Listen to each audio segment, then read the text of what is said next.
Hey everybody, welcome to another episode of Secure the Seat Live. I'm your host, Minda Hart, and I'm so happy that you're here today because let's be honest, you could be anywhere on the internet right now, or you could be outside, but you're here with us. So we don't take that lightly. If it's your first time watching, welcome. If it's your 50, 11th, trillion, thousand time watching, you're part of the family, and we appreciate you for just rocking with us every Monday on Secure the Seat Live. And it's my absolute pleasure to bring you amazing people who are securing their seat, who have secured their seat. And not only that, they're helping others secure their seat as well, because I'm a big proponent that it's not enough to get your seat at the table if your seat isn't benefiting somebody else. And so I'm excited for today's episode because we're going to be talking about lifting while you climb. And I know that many of us use that terminology, but somebody who's actually doing that in real time, in a real way, I don't always get to interview my friends, but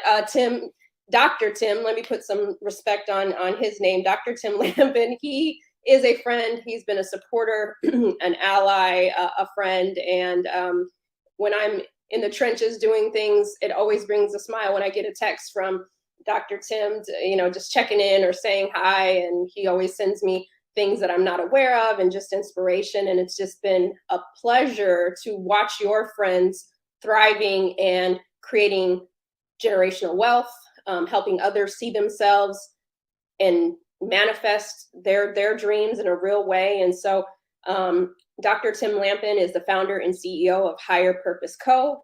He is an economic justice advocate, a Black business educator, a filmmaker, and an HBCU grad. For all our HBCU grads, alums out there, put your ones in the chat. But it's my pleasure to shine a light on the work that he is doing in Mississippi. Do we have any Mississippi folks in the chat? Let us know just in case. But I want to bring Tim to the stage and let's get into it because I want you to hear all about the wonderful work that he is doing at Higher Purpose Co., him and his team.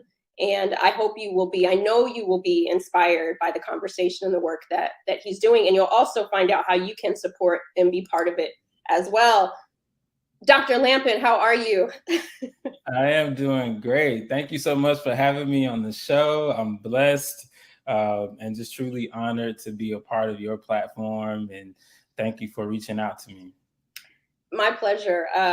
Me and the doctor, we go way back. We were in a program together through American Express. And it's just been, I think at that time, I did have my company, The Memo, but I did not have the book, The Memo, out at that time. So I was still trying to figure out what business model I was working, a whole lot of different things. And it's just a pleasure to say that we're still here, brother.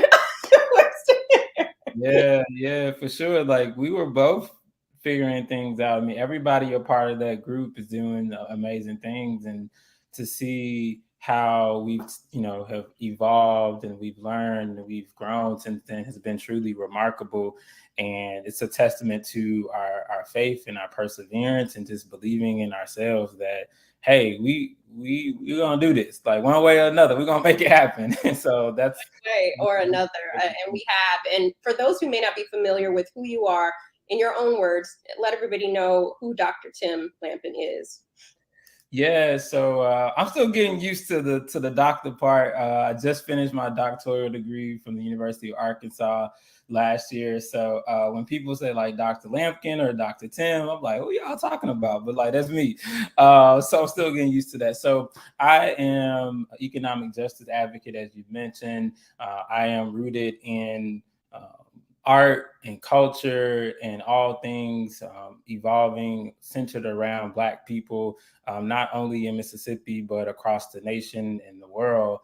I truly believe in purpose and using our gifts and talents to liberate ourselves as we liberate others. And so I'm, really grateful just to be doing this work. I am passionate about seeing people go to the next level and creating safe spaces for folks to just be themselves. And so that's essentially who I am in a very short way. That'd be helpful for the audience to know. Awesome. And we will drop your information in the chat, but make sure that you go and follow Dr. Tim, so you can stay in the loop and in the know of what's going on with him. But let's jump into it. Why did you choose to concentrate your efforts on assisting Mississippi entrepreneurs? Because you could have gone anywhere and planted something, but why Mississippi? Yeah, so the backstory of that is, I was originally born in Chicago, and everybody in Chicago got family in Mississippi, in some type of way, like that whole migration. And what I recognized is that my summers coming to Mississippi, I was being prepared for what I do now. And ultimately, when we relocated to Mississippi, I was able to get a better understanding. But fast forward, at Mississippi Valley State University, my alma mater, learning about all the different civil rights leaders in Mississippi, Medgar Evers and Fannie Lou Hamer, Aaron E. Henry, Reuben Smith, the list goes on and on. I was like, wait, like there's a deep-rooted history, not just in all the tragedy, but also in the triumph, also in creating solutions. And so I really kind of started off on this journey then, and led myself to this understanding of I want to be a part of the solution. So fast forward in 2016, I was working at a bank, and really came up with this blueprint to what I believe was the start of Higher Purpose Co. at the time. And so I decided to really further explore that and believe in myself, because I saw this need, particularly as I looked across Mississippi being one of the blackest states in the nation, thinking about where we are in terms of the poverty level, thinking about particularly the Mississippi Delta, which is about 18 counties in Mississippi that are really impoverished. But I consider these communities underestimated communities. I consider particularly Black people, Black entrepreneurs, farmers, and artists underestimated.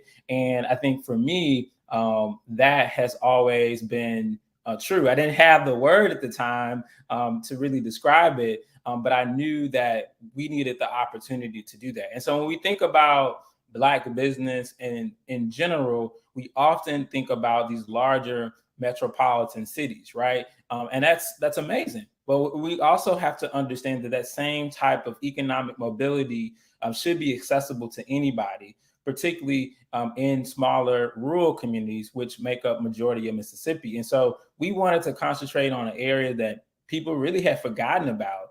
People really didn't even think about when it comes to creating businesses and opportunities. And so that's why we concentrate on Mississippi, because we can be anywhere else in the world, but the need is so great. And this work is necessary to really help elevate the conversation and create new policies around business in general. I love it. I love that so much. And I'm glad that you adhere to your higher purpose and heeding the call to that. And when I first met you and I learned about the work that you're doing, I was just so in awe, because how many of us will go back in the trenches? And like you said, it's not that there's not entrepreneurs in Mississippi. It's not that there's not genius there. There's not that they're businesses, but people have been counted out. They've been underestimated. And so I love that you saw what was possible when we have resources, because I know whenever I have some resources, I can move some mountains. Right? So thank you for that. The other question that I wanted to pose is, and then, well, before I get into the next question, I just have to say this. Yes to Mississippi, because, I used to live in Chicago, and we used to go on family reunions to Mississippi. Shout out to anybody who lived near Shelby, Mississippi, because me and my family, we would drive from Illinois down to Shelby in those hot summer months, and stay in Clarksdale and all those places. And so it was an eye-opening experience as a teenager to spend time down there. But you created this company, Higher Purpose Co. Tell us more about the work that you're doing. How are you partnering with the entrepreneurs? And maybe even our viewers, they're watching and saying, wow, how can I support Higher Purpose Co? Because we also want to make sure that, we're giving and sowing into good ground, which is what you're doing in Mississippi. Yeah, absolutely. So Higher Purpose Code really is centered around three key areas at this current time. So asset building, narrative change, and advocacy. So for our asset building work, we really focus in on business ownership, and we support our statewide membership that has 200 members across the state. So we went from a small organization in Clarksville to expand into the Mississippi Delta, now serving the entire state. So I definitely want to point that out. And so we do that in three ways in terms of business ownership. So business education, business advising, and business funding. The business education piece happens in the form of workshops, trainings, as well as our summits. So you were part of one of our summits, Money, Purpose, Success Summit that we've been doing. It'll be the 8th year that we're doing it this year. Wow, that's crazy just to say it out loud. You were part of our 5th or 6th one. And so we do those summits. We now have a men's summit. We're also expanding those summits across the state. And then we have our business advising, where we do one-on-one advising. We bring in experts in different industries, and then our business funding, a piece which I'm most excited about, because we've been able to create different types of capital within one funding network that we describe. And so what we are able to do is leverage different types of capital in real time, creating that capital stack. And so as you think about someone that's going into business, we bring everything kind of under one umbrella. So we have grants, we have zero interest loans, we have low interest loans, we have loan guarantees, we have venture capital, all within one network, and we're able to help those entrepreneurs get access to that affordable capital. And so since November 2019, we've deployed $1.3 million in capital through our funding network to support Black-owned businesses. This was way before, the pandemic hit. We were already thinking about ways, how do we move capital quicker, more affordable to Black-owned businesses? And when we say Black-owned businesses, this also includes Black farmers and Black artists, because they're very essential to our economy, and we bring them a part of our membership. So that's essentially how we support the businesses that are part of our statewide membership on a daily basis. Oh, you are doing the good Lord's work, Tim, you and your team, and I'm just so happy that the Mississippi Delta has Higher Purpose Co. and you as a visionary to see what I'm sure some people didn't even realize what was possible right in their backyard. And now you're allowing them to manifest their dreams right from where they sit. They didn't have to go to New York. They didn't have to go to LA. They could do it right from home, a place they love. And I love that so much. I know this is I'm veering off to another area, but I think it's really important, because I know there are people watching us right now and be like, man, I wish I could start something in my community. I wish that I could do something. Would you leave us with just some final insight on building better communities through social and economic justice? Because what you're doing in Mississippi is so necessary. And I know that people are like, well, I don't have a lot of money and I don't know a lot of people, but what can people do just to get started? I know that's kind of a layered question. Well, I always say that the people that are closest to the problem are also better equipped to identify the solution.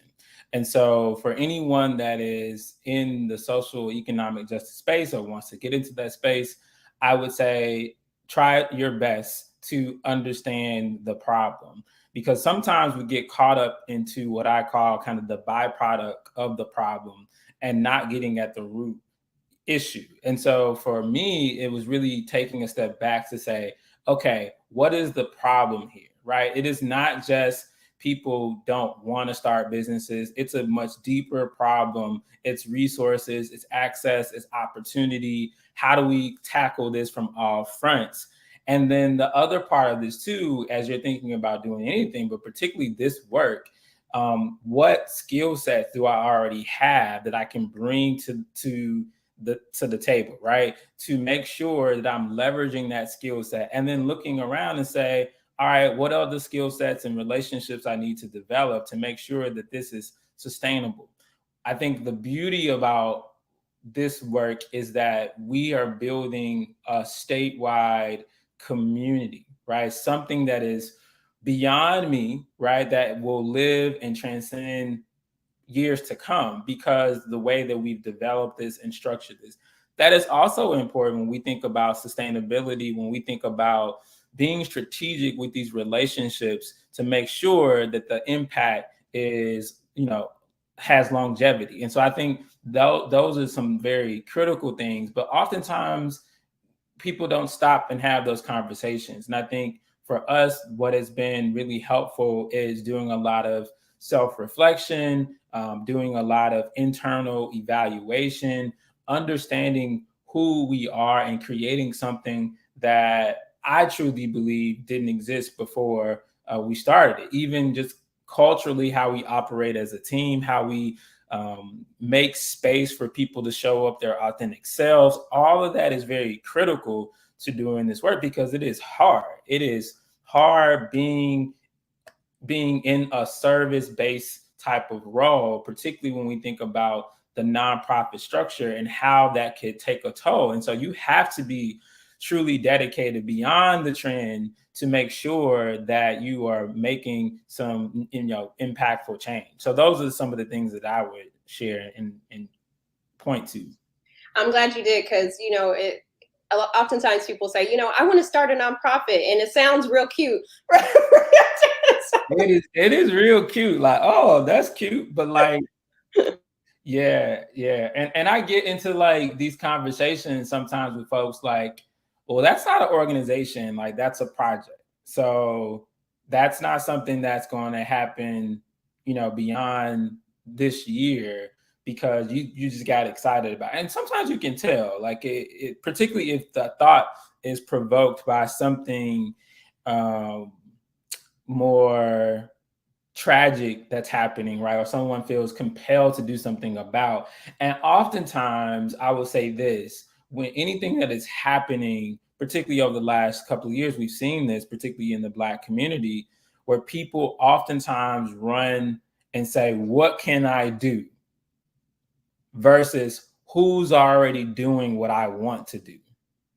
Because if you stop and pause and take a true assessment, there's probably someone else already doing that you can add a lot of value to by bringing in your skill set, right? And so I think being in a place where we've seen, particularly over the last couple of years, where Black-owned businesses have been elevated and become a very trendy thing to do for a lot of corporate entities, it's very important to take inventory of, okay, now that things are kind of settling out, right? And this space, way more than I do around DEI, right? How do we make sure that the people that are really committed to the solutions are being elevated, those conversations are being had, and we're making sure that we're in community with those folks that are truly committed beyond the trend, right? Because that's where the real work happens, in my opinion. Well, I love that. One quick thing, Tim, before we jump into our bonus round, is Higher Purpose Co. has done some phenomenal things. Is there one story that you could share with us just about the impact that you're making, so that people can really see, what's really taking place in Mississippi? But it's also, we're beneficiaries of the work that you're doing there, even though we may not live in Mississippi. Yeah, so many stories. I mean, I was speaking in Birmingham this past weekend, and I was thinking about all the different people we've impacted. And so on a given week, I'm visiting an urgent care, to visiting a smoothie shop, to sitting, down with a Black farmer on 30 acres of land, right? And it just blows my mind that I get the opportunity to do this work. And so one particular story I want to lift up is Morris Hodges. So Morris Hodges and we met years ago in a training I was doing with some Black farmers, because we recognized a lot of Black farmers need support around properly structuring their business, right? They can run a farm well, right? But when it comes to the actual business structure, legal structure, branding, marketing, and all of that, that's where we can come in and support them. So Morris Hodges, I said, what's the name of your farm? He was like, Morris Hodges. I was like, okay, so what's the name of your farm? Like, what do people call you? And he said, well, people call me Big Man. And I was like, Big Man Watermelon LLC. And he was like, yeah, they'll stick. And so we've helped him along the way, get his LLC, tax ID number, get a website established for his business, get connected to other resources and partners. And then he came to me and said, hey, I want to be one of the first Black farmers in Mississippi to have my hemp license. And so he actually has his hemp license, he's producing, and then he was recently recognized by the state as one of the top farmers in the state. And he just got appointed to the USDA Food and Agricultural Committee by the USDA secretary. So we are really excited about supporting people just like Morris that had land in his family that was stripped away from his family, right? Over 200 acres. And now they only have 30 acres left that he manages. But someone like that, as a lot of people say, you know, God's not making any more land, right? And so we want to make sure that we continue to lift up people like Mr. Hodges and his story and the work that he's doing to feed the community in a real impactful way. And so that's one of the stories that I would share and encourage people to check his story out and, you know, visit his website and everything online. Big Man Watermelon is the name of the company. Well, I'm definitely going to check it out. And that's just a beautiful story. And I'm sure that he never saw himself in the future, you know, based off that one conversation, but we need partners. We need success partners like you to show us what is possible and what resources are available. So I love that. Where can people find you, Dr. Lampkin? How can they support Higher Purpose Co? Because you are a nonprofit, right? So you are. Absolutely. Yeah, we need them coins, we need those dollars, all that counts. So definitely you could, you know, follow me on social media, Dr. Tim Lampkin. You can also check out my website, timlampkin.com. And then for the organization, higherpurposeco.org. On social media, Higher Purpose Co. And yes, we are a nonprofit. We're actually getting ready to kick off our 7-year giving campaign. So you'll have more information about that. So stay locked in. You can sign up for our newsletter and connect with us. And so we're really excited about the work that we're doing to support Black-owned businesses across Mississippi. So definitely, you know, stay connected to us so you can support our work. We love to see it, and we'll make sure that all of the links are in the chat. Dr. Lampkin, I'm just so proud of you. I've said it again, I'll say it again, over and over and over, just the work that you do and the person that you are. We need 100,000 trillion Dr. Tim Lampkins, but I'm glad that we have you to. I need like 3 of me for sure, like for real. But, you know, before we close it, I just want to say that this work is not possible without a dedicated team. And one of the things I would just want to lift up is that majority of my team identifies as Black women. And the biggest thing that I've done in terms of making, you know, the best decision was hiring Black women. And I'm a strong, huge advocate for Black women being in spaces to be themselves, lifting up their voices, bringing their ideas, showing up authentically, however they want to show up. And for me, this work would not be possible without my team. And I just really want to make sure that people know this is not a one-man operation, right? It took some years to get to this point, but to have people with the courage, the tenacity, and the perseverance to believe in this idea as we're continuing to build up and lift people up is really critical to this work as well. Thank you for shining the light on them. And you're even smarter. When I did meet some of the women on your team, I'm like, he's a smart man. He's a smart man. Yeah, sure. Black women on the team, okay? And so that's very important. Tim, I am a lover of grits and rap lyrics. I know that Mississippi has some good grits. How do you like your grits? Don't break my heart. Listen, I love my grits too. I put cheese in my grits and salt. I don't do the sugar. Yeah, can't do it. I was like, I love you, brother, but if he says sugar, we're the trap floor opens immediately. You will see nobody sitting there. So yeah. I have nobody come after me at all. No, not at all. So okay. And the next time I'm in Mississippi, you have to take me for some good grits. I need that in my life. With a good bowl of grits is a good rap lyric. What is your favorite rap lyric and why? Yeah, I don't have a favorite rap lyric, but I have been just kind of studying and listening more to Tupac. I also collect a lot of artwork. I have a artwork of Tupac, and of course with the new series out, Dear Mama. And so I've just been really inspired by the words and the thought process that he had at the time. And so pick any Tupac song out, I think I could resonate with.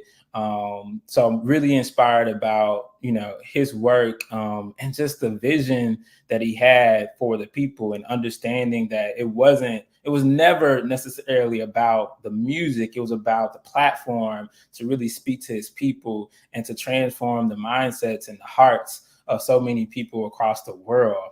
So I'll respond to that question in that way.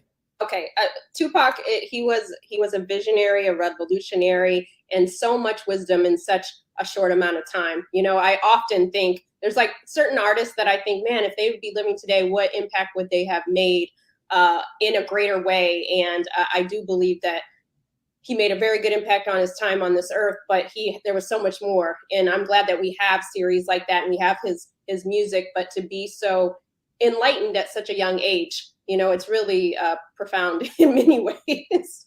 Yeah, and some of the same things that he was talking about then are still very relevant today, like, or even more relevant today. Some of the same problems that we're facing we're confronting daily. They're louder, and people are more vocal about their civil in a very uncivil way. And so there's a very I would say mindful way that we have to proceed now. But I think part of our responsibility is to reflect, so we can continue to get the fuel and motivation to continue to shine our light to a much brighter path forward.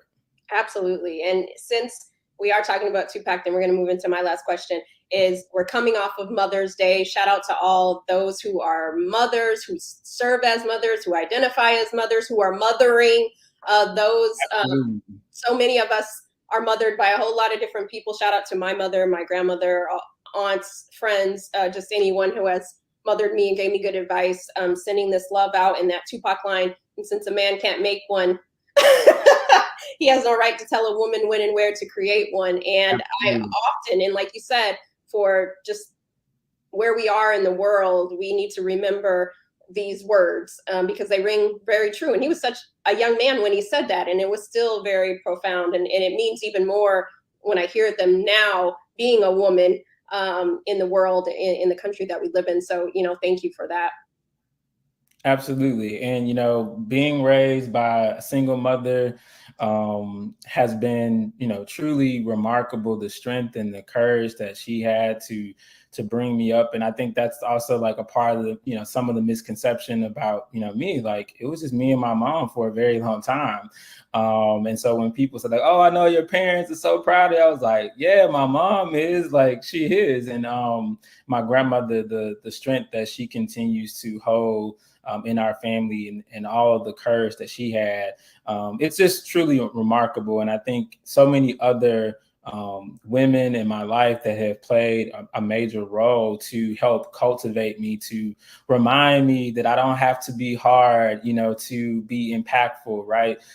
Letting me understand like what ego is, and that I can put that to the side and like just really show up, in a most vulnerable way, and be in tune with my thoughts and feelings. And a lot of that has been informed by just being in community with so many different people, but also women in general, particularly Black women, being a shining light and example to that. And so I think we have to continue to make space. When I say we, I'm talking about particularly Black men have to make space for Black women to be their best selves, to make sure that we are not saturating a space to create toxic spaces that hinder the very Black queens that we say we love and care about. And so I think that's very critical. And as I tell my team all the time, like, listen, y'all don't act ugly. Like, let me act ugly on y'all behalf. Like, because at the end of the day, it is my role to protect and to lift up and to make sure that we're creating that safe space. And so kudos to all the Black men that are resonating with what I'm saying and doing their own work, self-work, and unlearning a lot of things to make sure that Black women are empowered to do whatever they want to do, when they want to do it, how they want to do it, and we just making space to let them do it in that way.